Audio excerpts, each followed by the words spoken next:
So good afternoon, everyone. My name is Paula Oreskovich. I'm the Communications Director for California Wines Canada.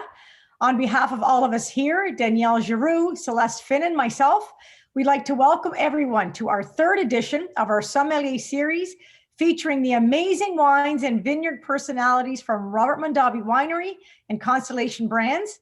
And for the first time ever, we have 3 MWs all in one session today. Wow, so exciting. So welcome Elsa, Eugene, and Mark de Veer. So happy to have you guys with us. What a combination. Over the next hour, we'll be tasting and discussing 3 top-tier California Cabernet Sauvignons from 3 distinct origins, presented by the ever-energetic Mark de Veer, MW, Director of Fine Wine Education for Constellation Brands. And alongside Mark, the 2 resident Canadian MWs at Principal Fine Wines will add to the discussion. The lovely Elsa McDonald, MW, and Eugene Mlinchik. Eugene, my last name, Oreskovich, I thought was tough, but I have to tell you, I'm going to pass the baton to you. So I hope Okay, fantastic. Phew, pressure's off. So our wine journey will include a discussion today of major climate and site parameters specific to Northern California, with a detailed view of Oakville, Mount Veeder, both in Napa Valley, and the Alexander Valley in neighboring Sonoma County. We will learn about the differences between these key wines, illustrating the nuances that location, climate, and to some degree, winemaking elicit, with Cabernet Sauvignon as the common factor. The featured wines are the top of the range from each producer: Robert Mondavi Winery Cabernet Sauvignon Reserve, the Mount Veeder Winery Reserve Red Blend, and Simi Winery Landslide Vineyard Cabernet Sauvignon. But before I hand it over to Mark and team to get started, I just wanted to share a few quick housekeeping items with you. As attendees, you will all be muted for the duration of the webinar. However, you will see on your screen that there are 2 channels for you to communicate with other attendees and pose questions to the panelists. First is the chat section. The chat section is an informal way for you to communicate with other guests, but please be sure to select everyone, all panelists and attendees in the to field, as it can default to the panelists only. Second, the Q&A section. This is where we ask you to please submit any questions you may have for the panel to be answered during the webinar. If you find yourself with streaming issues, you may want to encourage other members of your office or household to log off the internet and to avoid simultaneous streaming to save bandwidth. You may also want to log out and try again with another internet service such as Firefox or Chrome. This webinar is being recorded, and all of you will receive a link to the video recording in the following days. So let's get started and escape to California wine country for the next hour. Elsa, over to you to kick it off. Thanks, everyone. Super. Thanks, Paula. And Mark, I think I have a slide. If you could pop that up to share. Ready? Yep, I'm absolutely. ready. So welcome, everybody. Thrilled to be sharing today with you. I'm going to start off talking just a little bit about this amazing grape variety, Cabernet Sauvignon. And I thought, what better way to start than by looking at some of the growth numbers. And as I went through refreshing, I was wowed myself by what an important grape variety this is. And I looked at some stats that went back to 1990. And in less than 30 years, this grape variety went from covering 130,000 hectares on the earth to covering 310,000. And in the first 20 years of that, it went from 8th in terms of most planted to number 1. They broke that record in 2010, and it's managed to maintain that rank ever since. So not only has Cabernet Sauvignon grown in the area that it covers and in the rank, but also in the share of plantings. And now over 7% of the vineyards in the world are planted with Cabernet Sauvignon.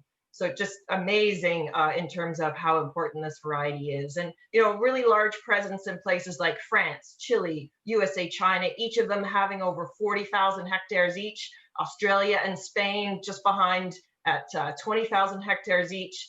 And then, of course, a big part of that USA number will be California, which alone has 38,000 hectares, so about 12% of global plantings. And then within that, just because it's relevant to today, you know, Napa has about 9,000, so almost 3% of plantings, and Sonoma has about 5,100 hectares. And if you think in acres, just take hectares and it's double in a bit. So just amazing how much the world loves Cabernet Sauvignon. And I was thinking about, why is this? Like, what is this crazy obsession with Cabernet Sauvignon? And I think part of it is that, some of the key characteristics that are, part of the character of Cabernet Sauvignon as a grape variety, they sort of predispose it. It's like a built-in quality potential or a built-in nobility, if you will. And I think that inbuilt potential can really be brought to life in really interesting ways in different vineyards and with different winemaking. So just looking at the grape, right? The bunches and the berries, they're small with a very thick skin, and that means you have a very high skin to pulp ratio. So it's prone towards having marked tannins, elevated acidity. So you're starting off from the beginning with a solid structure. It also gives the ability for concentrated fruit, especially the cassis and other black fruits. You get some dimension from different kinds of, herbaceous characters. And all of these can express themselves on the palate, but also can be aromatically expressive. So it can be a very fruit generous variety. And I think that whole combination, when you think about quality as things like the concentration in the wine, the length in the wine, the complexity when it's done in the right vineyard and with the right winemaking, it sort of predisposes it to that, to quality. But within that, I think balance is really key. And when I think about the balance between all of those different elements, Cabernet Sauvignon is good at expressing site and the opportunity of where it's planted, because each of the elements like sugar and acid, phenolics, flavor development, I think Cabernet Sauvignon, it's a little bit more diverse how they move along those trajectories slightly differently. And so I think that it can show site in the way those balance each other out. So I think about sugar and acid, right? The more sugar we have, the more alcohol, the more body. That's okay if you have the fruit concentration to balance with it. In terms of your tannins, we're looking today, we'll see some that are generally dense for Napa and Sonoma, but how fine are the grains? How ripe is the character? How supple or how soft, really can depend on the site, and why you can have diversity and dimension between different Cab Sauves. And then of course, the flavor development, always with Cab, even when it's overcropped, you're going to get that cassis note, but it can be complemented by lots of other flavors, which we'll certainly see today. And we're going to talk a little bit about the general climate, the soils. We've got lots of volcanic and gravels here, elevation, viticulture techniques, all making a difference. Winemaking, extraction techniques, maceration techniques, oak selection, and then of course blending with complementary varieties. So I could talk about Cab Sauv all day. I'm not going to talk any longer. I will pass it over to Eugene, but just to say I'm really looking forward to experiencing these three wines with the group that's here, as well as Eugene and Mark. Excellent. Super. Thank you, Elsa. Yes. And Mark, I don't know if you wanted to say anything about Cabernet before I jump in here, but you will. I'll let you jump in. Tell me when you're ready for your slides. For sure, yes. You can put up the slides in a moment. I think I just have a few, but to segue from Elsa's general view of Cabernet, I would just say that some people would say that Cabernet doesn't have all the nuances of something like Pinot Noir, but I think today you will see these varieties, these variations, and Mark will demonstrate that.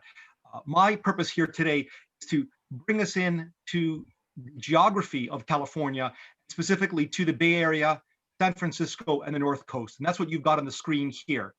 What we have is something that looks like complexity. In fact, we do with all these numbers. What are these? You can go to the California Wine Institute website and find this beautiful map. This is a view in to the individual AVAs and sub-AVAs within the region to bring you on a virtual drive from San Francisco north across the Golden Gate Bridge, which if it is in the background above my shoulder virtually, you arrive in Marin County, which is very fog-ridden, beautiful redwoods, Mount Tam, the Muir Woods.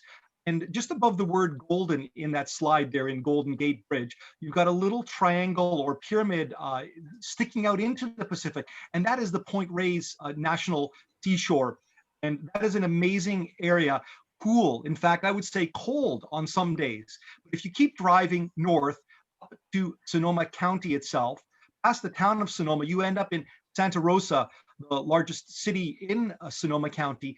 And often on the same day when it's super foggy out on the coast, literally maybe 30, 40 miles away, it is super hot and completely sunny inland.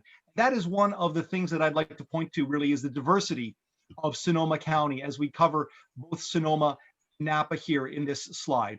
I've drawn that pink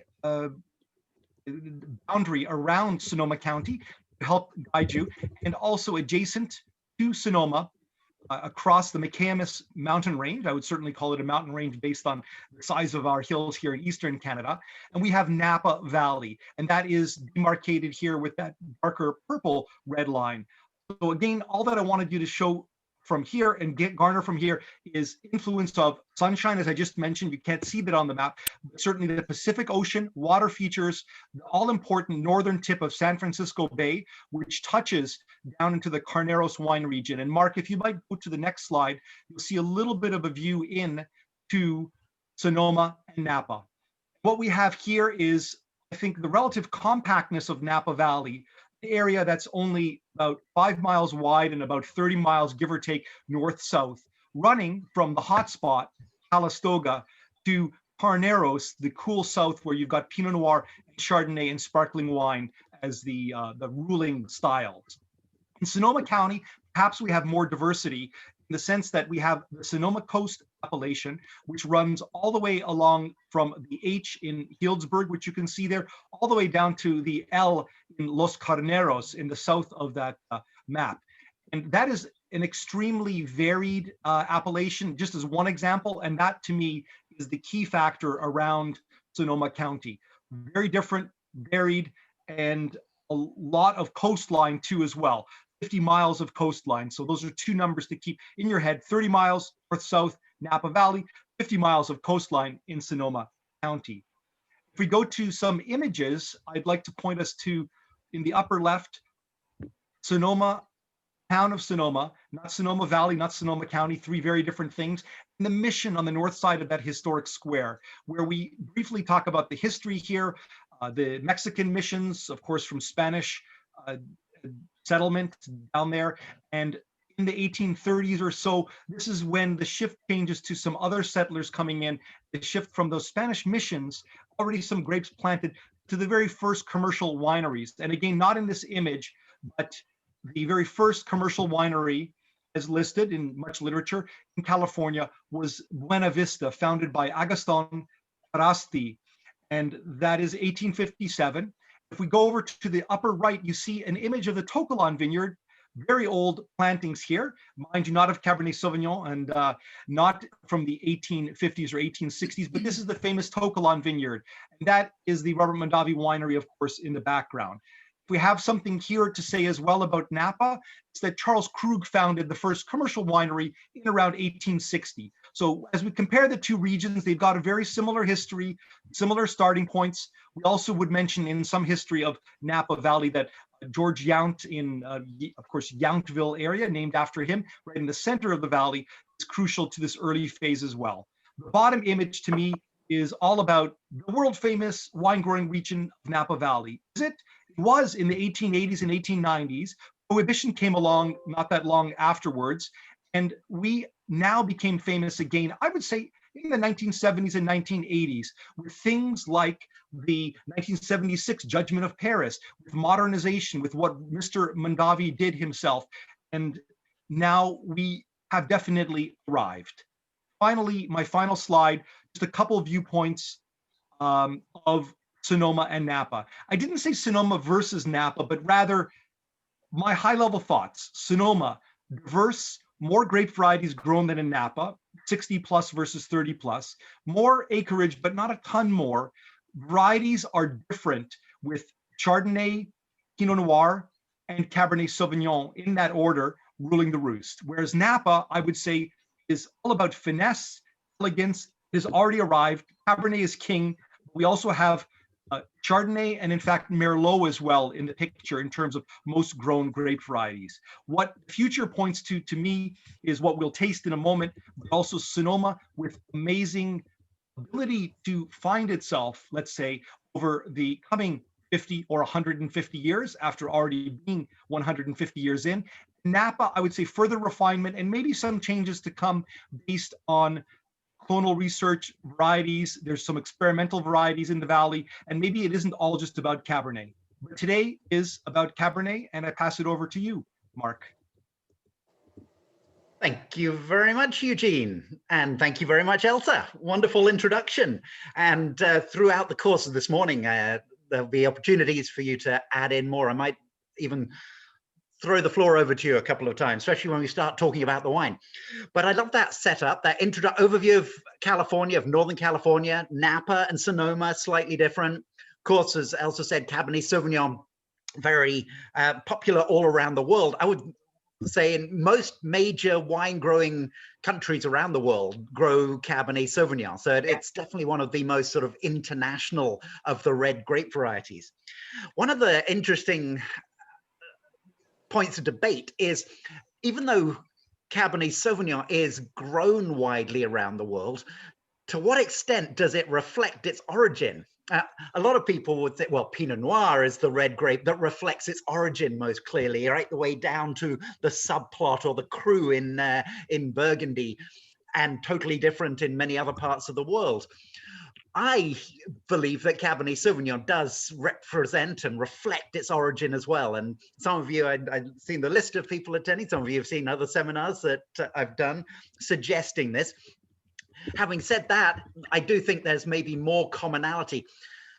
The next sort of layer to that conversation of how much does Cabernet Sauvignon reflect its origin around the world, I'm broadcasting to you this morning or this afternoon from Napa Valley, where I live. I'm in the city of Napa at the moment, but those of you who know me, those who don't know me have probably worked out I'm not from here originally. So I moved to Napa Valley 23 years ago and started at Mundavi Winery.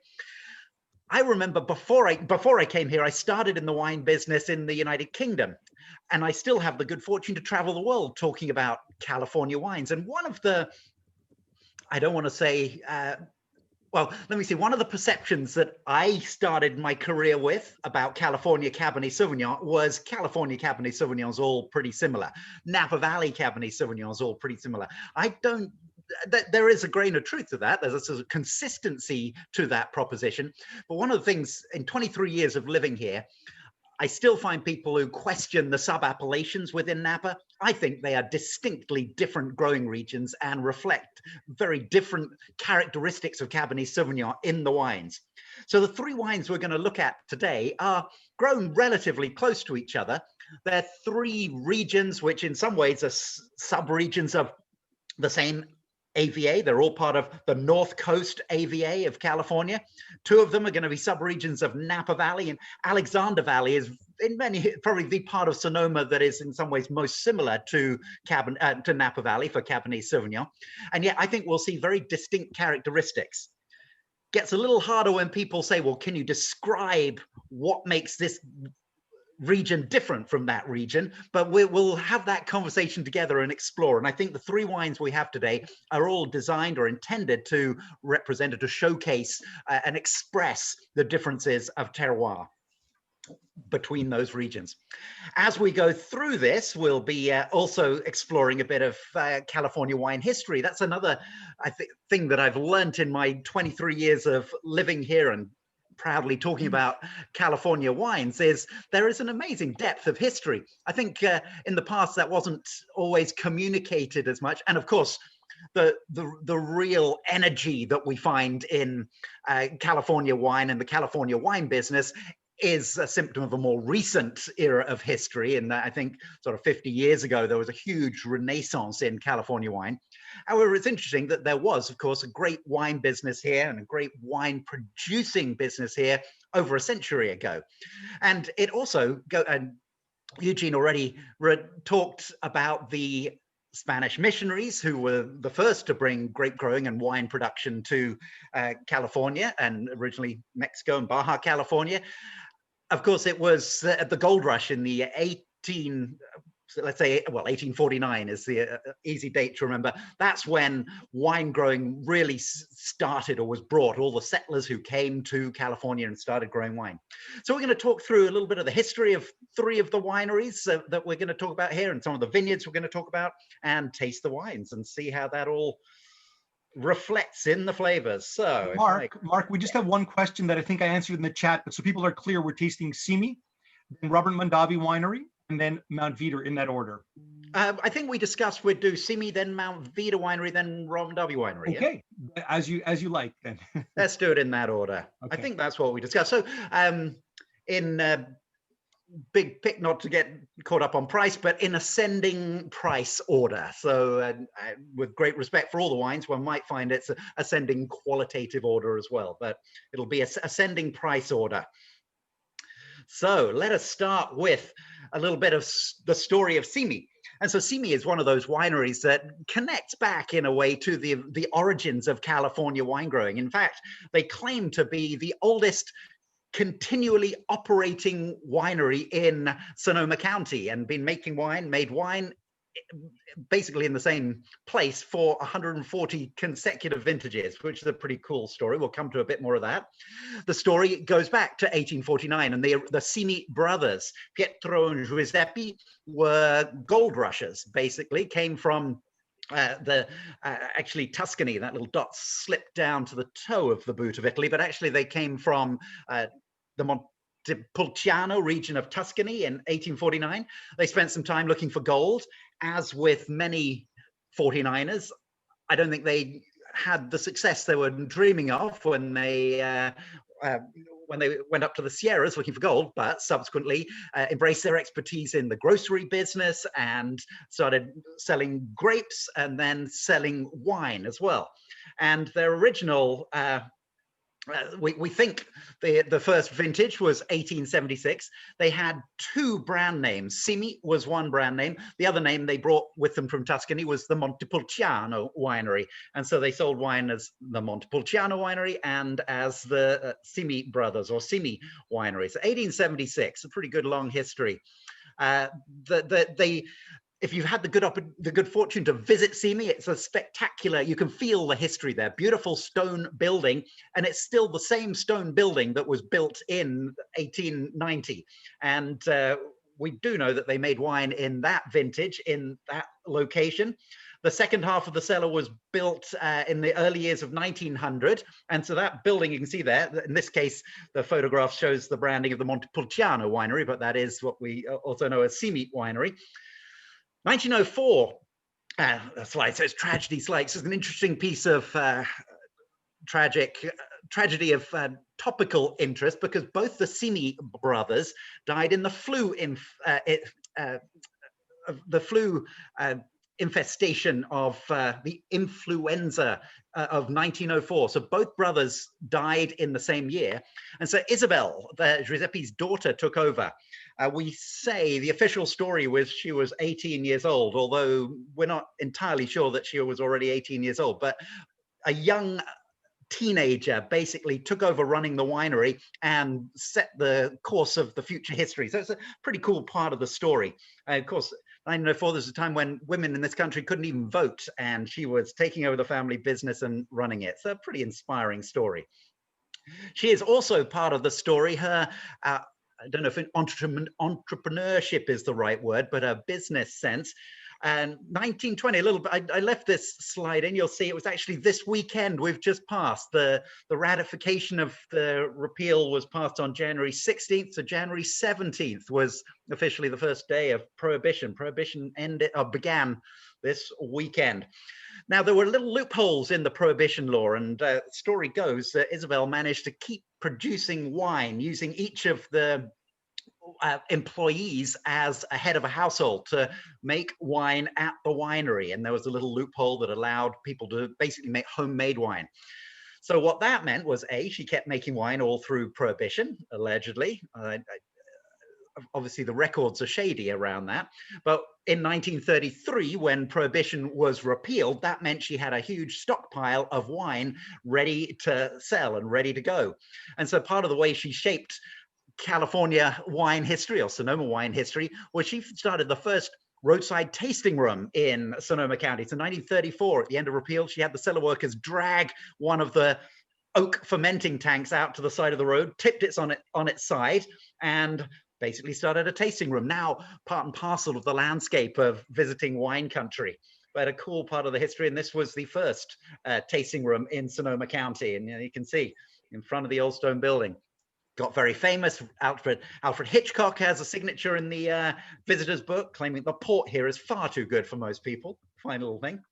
They've also helped form the understanding of the diversity within Napa Valley, within Sonoma County. And in 1974, they were the first winery to start using Alexander Valley as a sub-region, as a name, as it were, on the label. This, of course, was before it was officially recognized as an AVA. In fact, before the AVA system was introduced at all, but they were using it as a designation of place. We'll talk a bit more about why Alexander Valley is connected so closely to Cabernet Sauvignon in just a moment. Another fun part of the story today, on the right, you'll see Isabel. That was Isabel up on the top left, and she was still around the winery until the 70s, and a very colorful lady with very colorful badges and pins. If you can see her collection if you visit the winery. When I say colorful, I'm not just referring to the color. There were some quite saucy quotes on some of them. And the current winemaking team on the bottom, and Melissa on the right is the head winemaker. One of the fun little things about Simi is since 1904, there's been a woman in charge of winemaking at Simi Winery, which is a pretty good long run for a winery. Today, we're going to taste the Alexander Valley Landslide Vineyard Cabernet Sauvignon. And I think you all have this in your glass, just to let you know where the Landslide Vineyard is. This Simi has 8 different vineyards in Sonoma County, and Landslide is one of the prime Alexander Valley Cabernet Sauvignon vineyards. It's actually a fairly complex vineyard, at least 3 different locations. If you're looking at the map of Sonoma here, if I can annotate this, Landslide Vineyard is right over here. If you can see a little yellow circle appearing. If you've ever driven from Napa over to Healdsburg, and you've driven north through Calistoga, north up into Sonoma County through Knights Valley, when you emerge into Alexander Valley, after you drive through a steep cliff-like ravine, you emerge into Alexander Valley, and basically the first vineyard on the left-hand side there is the Landslide Vineyard. So that's a reference point if you've made that journey. I know Eugene was talking about what fun he's had exploring that vineyard with our vineyard manager, Tom Gore. It's, let me just show you, we often get asked what the story of the name is about. Well, the landslide refers to a geological event that happened millions of years ago. And if you know where the Russian River flows, the Russian River flows, if this yellow line is flowing up, the Russian River flows basically down Alexander Valley. And historically, geologically, a long time ago, allegedly, the Russian River Valley continued down through Napa Valley, like that line there. However, Mount St. Helena, which is basically up, Mount St. Helena is up here, basically. This whole area collapsed in a landslide, blocked off the flow of the Russian River. And as you know now, the Russian River flows down through Alexander Valley, and then just before Landslide Vineyards makes a sharp turn towards the sea and comes over this way to the sea. So that landslide referred to as the geological mixing up of the land that blocked the flow of the river, diverted the flow of Russian River to come straight across to the ocean and stopped it flowing down through Napa as it does now. It's a beautiful, hang on, how do I stop? Yeah, stop my pen working here. There we go. So, how do I clear my annotations? There we go. So let's talk. I've got some pictures of the landslide. Ooh, that's not the right picture. There we go. So the Landslide Vineyard has at least 3 different distinct terroirs within it. What we call them the lowlands, the midlands, and the uplands as the 3 different regions. This is the picture of the uplands, the highest elevation land here. Very red soil. One of the things I think we'll notice when we start tasting the wine is, for no logical reason, the fruit off the red soil seems to have more of a red fruit flavor, and it always comes through in the Landslide Cabernet. I don't have a picture of the lowlands. It tends to be fairly much more acidic, much cooler site. And then this is the what we call the Midlands region, and it's beautiful old vines. So it's one of the original high density planting vineyards in Sonoma County. And this tends to give much more dark fruit and what we might think of as classic Alexander Valley character in the wine. So let's have a taste of the Landslide Cabernet Sauvignon and see what we have going on here. And I'll in a moment refer back to Elsa and Eugene to see what your thoughts are in the wine, but there's always a beautiful sort of brightness and a freshness to the wine.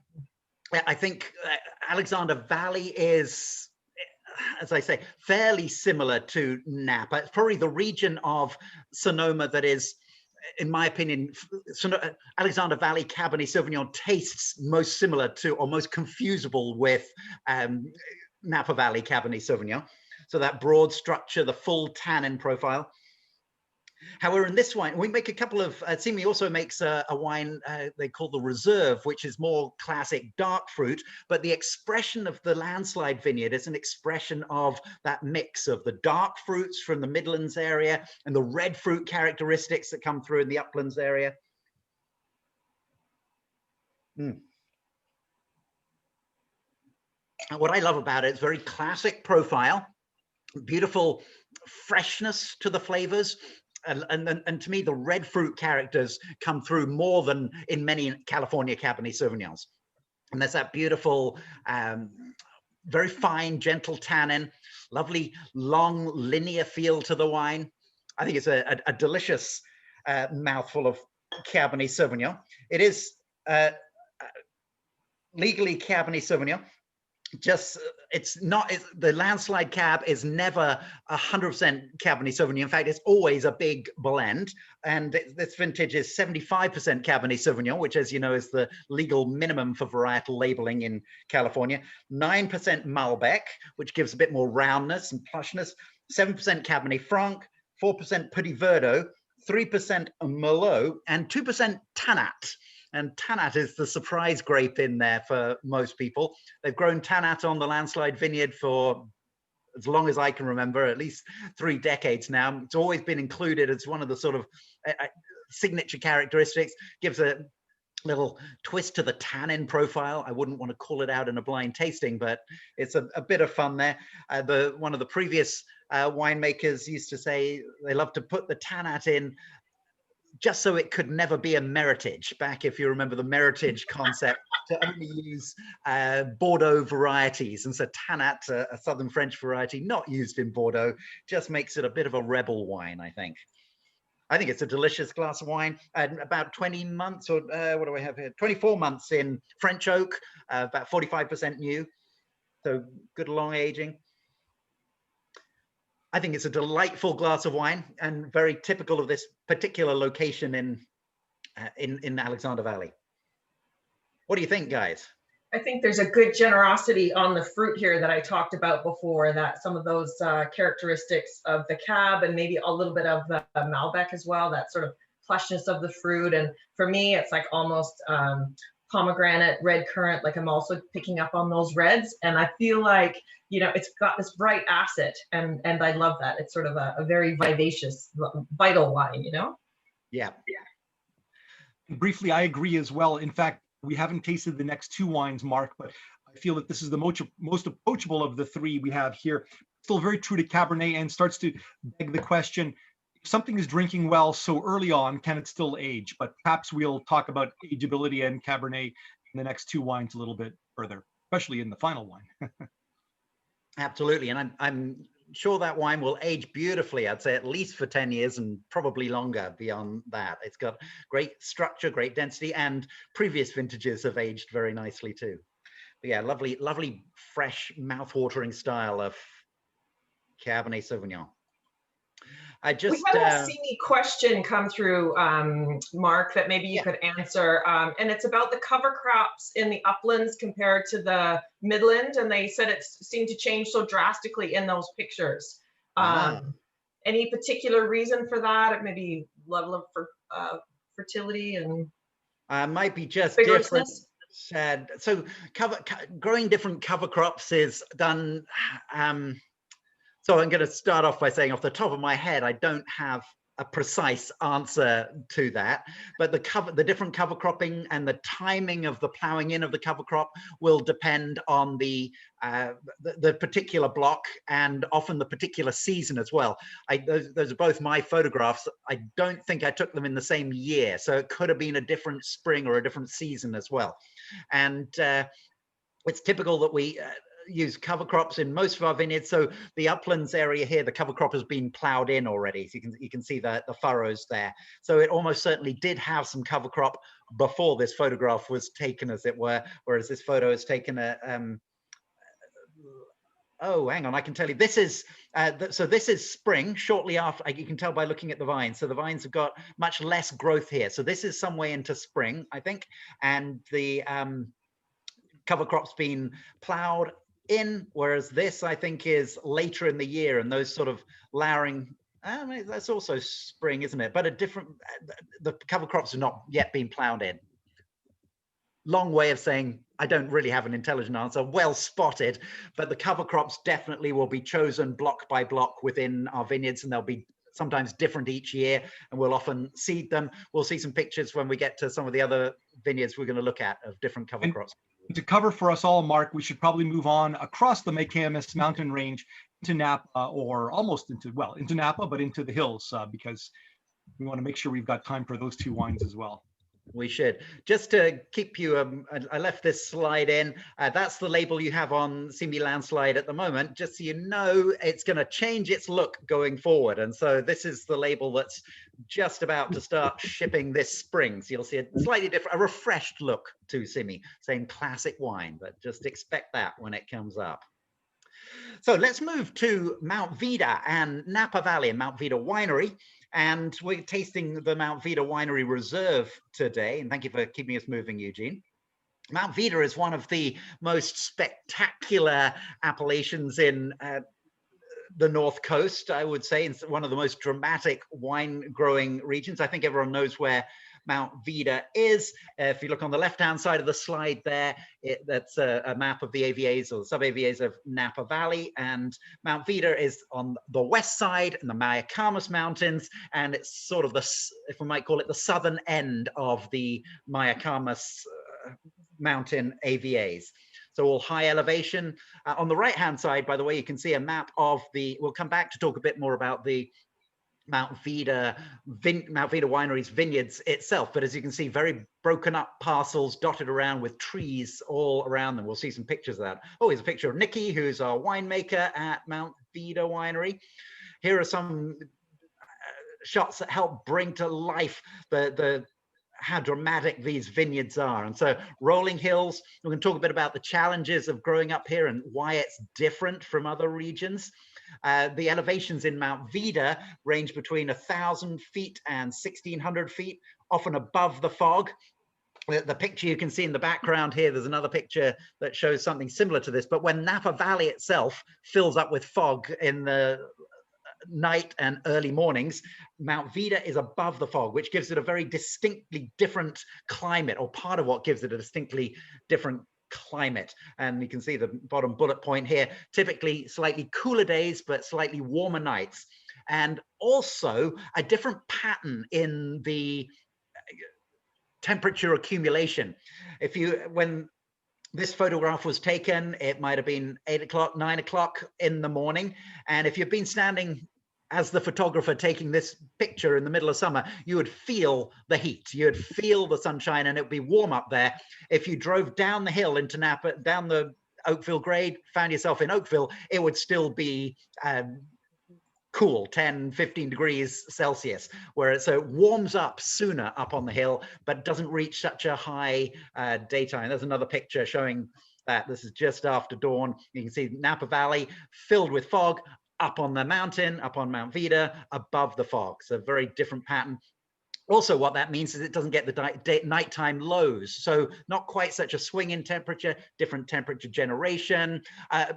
Related to that, spring often starts a little later, if you know what I mean. It means bud break often starts a little later up there. So slightly different seasonality, and therefore there'll be at different stages of ripening when different heat events or harvest events. So it's sometimes slightly out of sync or different from the vintage characteristics of other parts of Napa Valley. This picture is a rendition. These are the Mount Veeder Winery vineyards, and you don't need to see the detail here, but down on the bottom left, what we call our winery ranch, the 2 spots called labeled 2 are what we call the North Ranch, and one labeled 3 is what we call our Rosenquist Ranch. The reason I leave this slide in here is it's, I think, a great way to see how the vineyards are carved into the forest and carved into the hillside. And it's pretty extreme wine growing up here. Sometimes we can plant up and down a hill, but even that is pretty extreme slope for growing vines. Sometimes we've had to terrace the vineyards, which is kind of unusual in Napa, but the only way to make use of some of this land here. I love that picture. Just shows again that how dramatic the vines literally appear to be falling over and leaning over. It's pretty dramatic. Means a lot of the work has to be done with ATVs. Not some parts of the vineyard you can get a small gauge tractor in, but a lot of it you have to do with ATVs. You can see the guys working here. This is harvest time. Pretty extreme harvest conditions compared to a lot of California wine growing. And as Elsa started to mention when talking about Cabernet Sauvignon, the berry morphology, as it were, or the cluster morphology, Mount Veeder tends to have much smaller berry. This is around veraison, but they're not going to get much bigger than this. Often loose clusters, small berries. We often see much stronger tannin, partly I think due to the low yields, the intensity of the struggle, as it were. It's pretty intense wine growing up there. So we're going to taste the Mount Veeder Winery Reserve. A little bit of the story of Mount Veeder, by the way. It was Mount Veeder Winery, also a pioneer in the region. It was a block of land up there was bought by Michael and Eileen Bernstein in the 1960s. They were a lawyer and a psychiatrist sort of escaping from San Francisco, and initially just wanted a country retreat and a place up in the hills that had no vines planted on it. And really nobody was growing vines up there at all. It wasn't even zoned to be allowed to plant vines up there. The Bernsteins were given, the story goes, one of the gardeners or landscapers had some 68 leftover vine cuttings from another project and gave them to Michael. He stuck them in the ground and they all seemed to work, which seemed like a sign from the gods, as it were. So he propagated them, grew some more, and initially in the late 60s started home winemaking. Now, in an interesting tie-in to the next wine, Michael and Arlene sort of spent their weekends or their spare time working as wine educators or tour guides at Robert Mondavi Winery. And Robert Mondavi encouraged them to keep making wine and encouraged them to commercialize their wine. So 1973 was the first vintage they stuck their own label on and started to sell. Again, in a similar story to the 1973 Simi Alexander Valley Cabernet Sauvignon, the first vintage of Mount Veeder Winery Cabernet Sauvignon said Mount Veeder as an appellation on it, Mount Veeder, Napa Valley. And again, this was the first use of Mount Veeder as an appellation, again, long before it, 2 decades before it became approved as an AVA or as an American viticulture area. So a real pioneer of recognizing this region. Michael, with his legal training, was able to get the land rezoned and made it possible to grow agricultural grapes there and to grow wine there. So literally a huge part in recognizing the region and literally having the law changed so that you could use it for wine growing up on Mount Veeder. Real pioneers. Another thing I like to tell around this story is the story of the label. And those of you familiar with maybe the arts and design scene in the late 60s, early 70s will be familiar with David Lance Goines, famous designer, artist, very involved with Chez Panisse and the evolution of the food and the farm-to-table food scene in 50 years ago in California.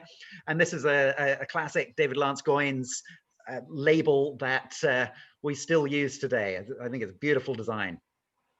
So let's taste this wine. One thing to point out, by the way, we're legally, this could be labeled Cabernet Sauvignon. It's 88% Cabernet Sauvignon.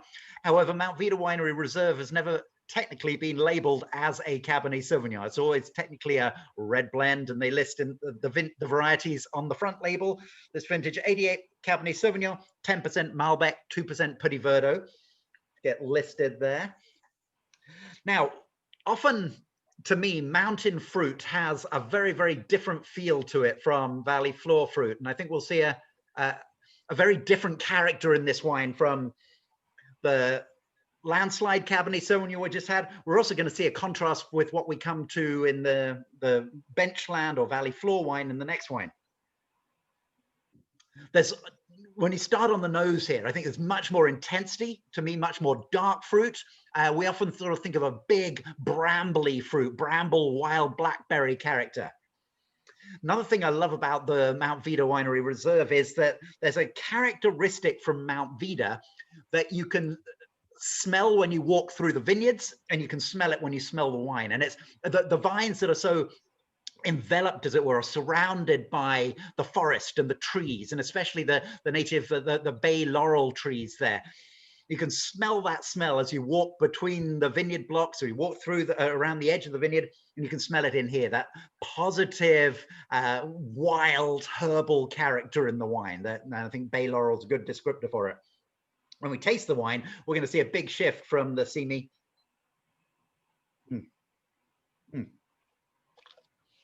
To me, much more density, more power, more on the black fruit side of the spectrum. And very typical characteristic to me of the mountain fruit or the hillside fruit is the strength, in a good way, the strength of the tannin profile in the wine. And there's always a sort of rugged feel to the wine, which is exactly what it feels like when you see how those vines are farmed. And if you think of the very low yields, often 2 tons per acre, so significantly less than you'd see in many valley floor vineyards in Napa Valley. The way the vines have to struggle, the shortage of water in the vines on that vineyard will contribute to that intensity and the density. And then the very different exposure that the vines have on Mount Veeder. So east facing, they get much more morning sunshine. It warms up earlier, but it goes into shade in the afternoon. It doesn't get as hot during the daytime, but it doesn't get as cool in the nighttime. So a longer growing season. So a very distinct feel that I think shape the characteristics of this Cabernet Sauvignon. And so when people are asking, do sub-AVAs within Napa make a difference, or does Cabernet Sauvignon show terroir? To me, this is a pretty clear example of a wine that tastes like where it's grown and is shaped by the land and the vineyard it's grown in. And this is a wine, I think, delicious. If you're accustomed to drinking young Cabernet Sauvignon, I think it's delicious to drink now and absolutely revealing and magnificent, but no doubt that this has got a long, long future ahead of it. You can feel the density, the tension and the acidity, the fine but full tannins. What do you think, guys? Power and density, and exactly what I think of with mountain fruit. Yeah, Elsa? I agree with everything you said. I absolutely love this wine, and it's quite an opportunity to get to taste it. I think it's still a little a bit of a baby in some ways, but it's, the fruit is absolutely there, and as you said, a lot of years ahead of it. So beautiful, thank you. And in 10 minutes, I think we can go into the beautiful Tokalan Vineyard and talk about Mr. Robert Mundavi and this final wine. Let's do it. So come down the hill and to Mundavi Winery, and I think Mr. Mundavi is known, I'm sure, to everybody on the call, one of the pioneers of the modern era of Napa Valley. As I said, the person who encouraged the Bernsteins to start making wine up at Mount. Whoa, what's going on here? Oh, I don't know what's going on here. Sorry. I think we all know where Oakville is, everyone on this call, within Napa Valley, right in the center of Napa. So for us, that's sort of the sweet spot for the style we want to know. Eugene already started off by talking about the gradients of climate and the diversity of climate within California. Of course, down the south end of Napa, Carneros, cool, beautiful for Chardonnay Pinot. As you move north up the valley, it typically tends to get warmer. One of the things that we love about Oakville for Cabernet Sauvignon, or for our style, is you can get Cabernet Sauvignon fully ripe, but you can maintain the brightness and the freshness in the wine if you choose to. I'm just going to sort of change out something here, if you'll excuse me.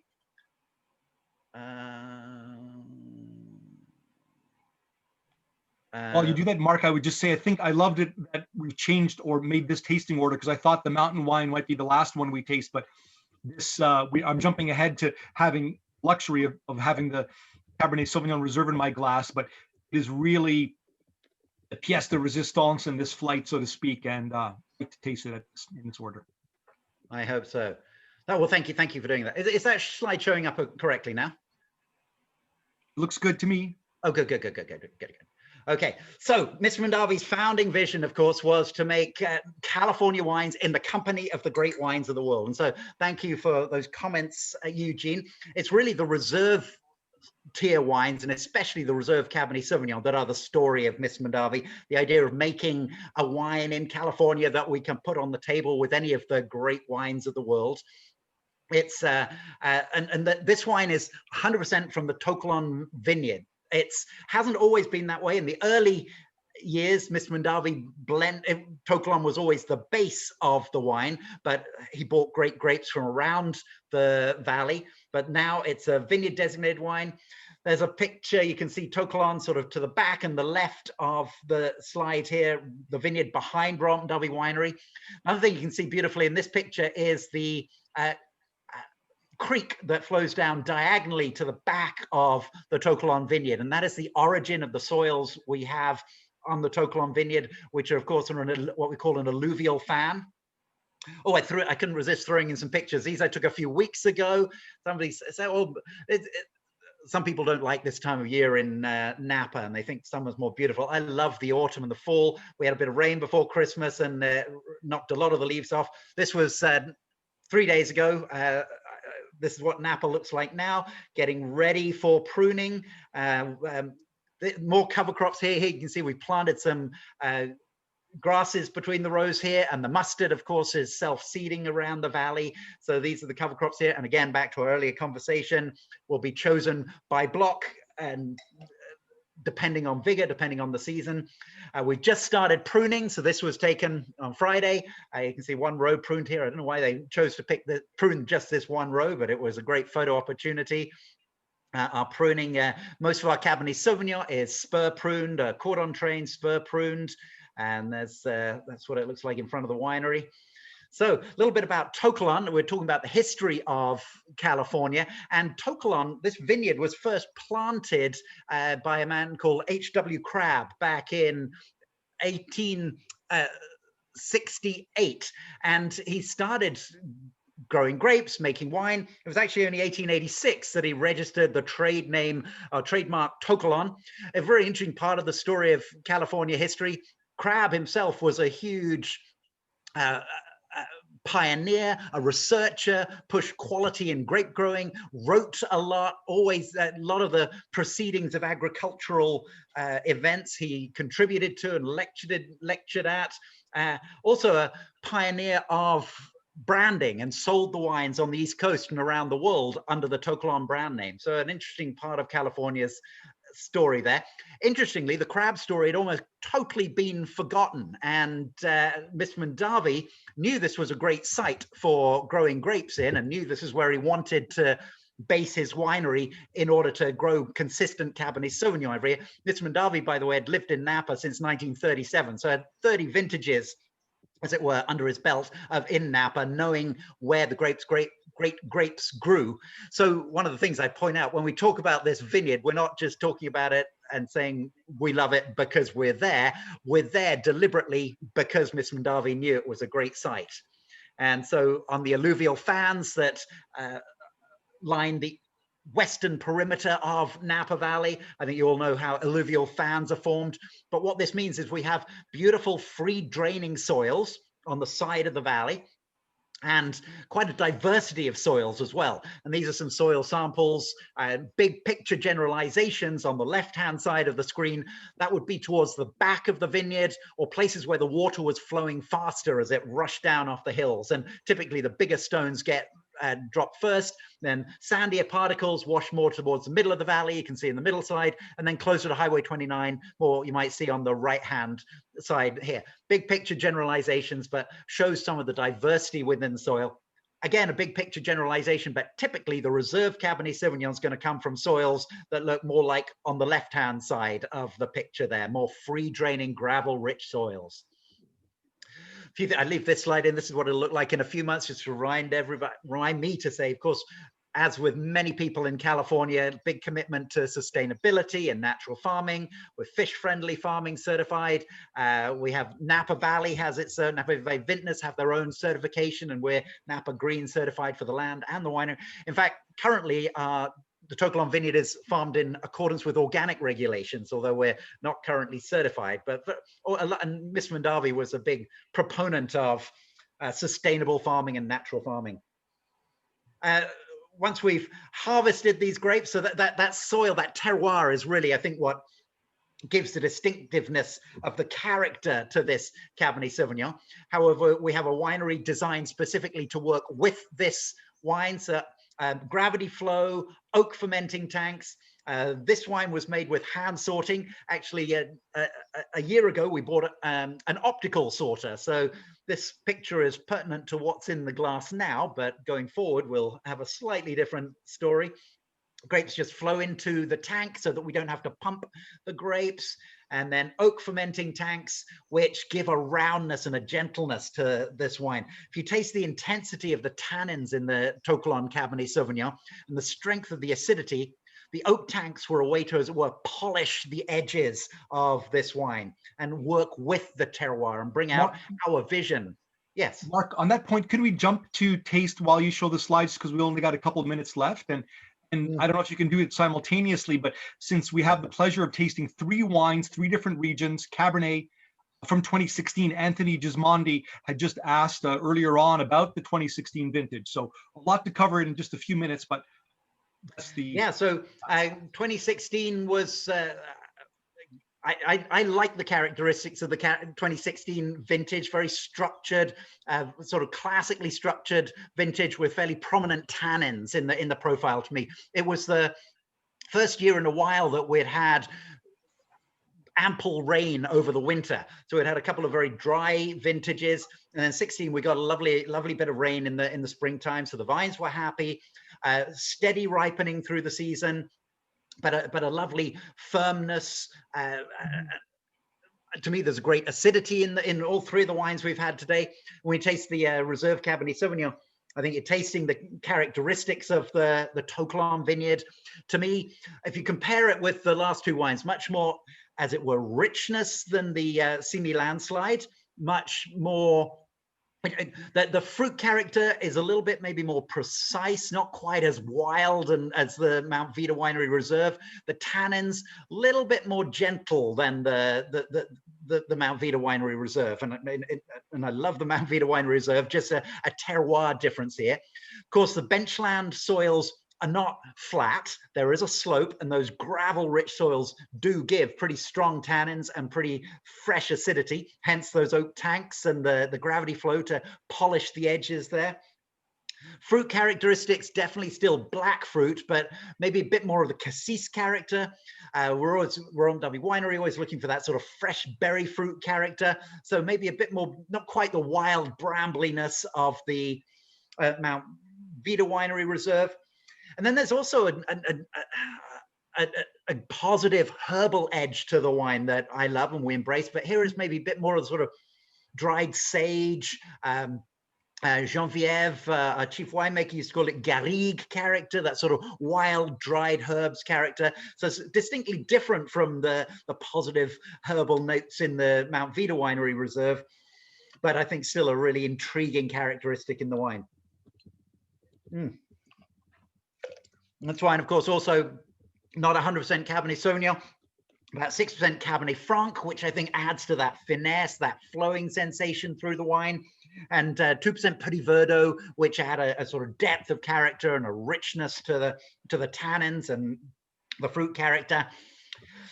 It's a very different terroir, very different origin story, but I think also a beautiful wine. And I hope these wines have shown their origins as clearly as we hoped they would. To me, they have, and it's definitely helped illustrate that these areas do have different characteristics. Of course, there's winemaking differences overlaid with that, but to me, these are three wines that definitely reflect the vineyard and reflect the origin they come from. What do you think, guys? 2016, in the context of recent years, this will be a 30 to 40 year wine. Is that potentially possible, Mark? Absolutely. I think the density in this 2016, as well, of course, a good, very balanced but prominent tannin and acid. But I think the key is the fruit density behind that, in balance with that. I could easily see this wine in particular going another 30 years. Yeah. And that's been proven with some past ones. Elsa, any final comments? And then maybe we can just encourage everyone, since we're full time, if you had some questions in the chat box or better in the Q&A, we didn't answer them now, we can answer them afterwards, perhaps by email. But Elsa, your quick thoughts, a beautiful wine, right? Sorry, I was just typing an answer there. I love all three of the wines. The Robert Mondavi Winery, to me, has a lot of breadth and a lot of depth in terms of that darker flavors and the way the oak is expressed here. I really feel it coming out. But what I find most interesting to compare between the Mount Veeder and the Robert Mondavi Winery is the difference in the tannins. They're both very, very interesting and fine grained, but there's like a different density, a different weight. Both of them, have that amazing longevity. And when you asked about the vintage, I think that's one of the things I would say about this vintage. So those are my thoughts. Thanks, guys. Yeah, fun little trio of wines. Well, thank you, Mark. And now maybe back over to Paula for any final wrap up. Yes. Yes, I'm dying of thirst. I have to tell you guys, wow, what a great hour. And I can't wait to run to my wine cellar right now and grab some Cabernet. So really appreciate, guys, that fantastic journey along California Cabernet country on that road trip. It was spectacular. Thank you so much, Elsa, Mark, and Eugene, for your knowledge, for sharing your passion with us and those amazing wines. Thank you to everybody for joining us and giving up your time to join us. We look forward to seeing you all next month. It's February 23rd, where we'll be showcasing the wines from Duncan Family Wines, which will be Silver Oak, Toomey, and Ovid. And until then, guys, keep safe, keep healthy. Thank you again for everything. And as Eugene said, we'll be sending you the list of the wines, and the recording will be made available for everyone. So thank you, everyone. Have a great afternoon. Thank you. Thank you Bye. all. Thank you, participants. Cheers. Cheers. Cheers. Salute. Oh, I'm disappearing. Bye, guys. Bye.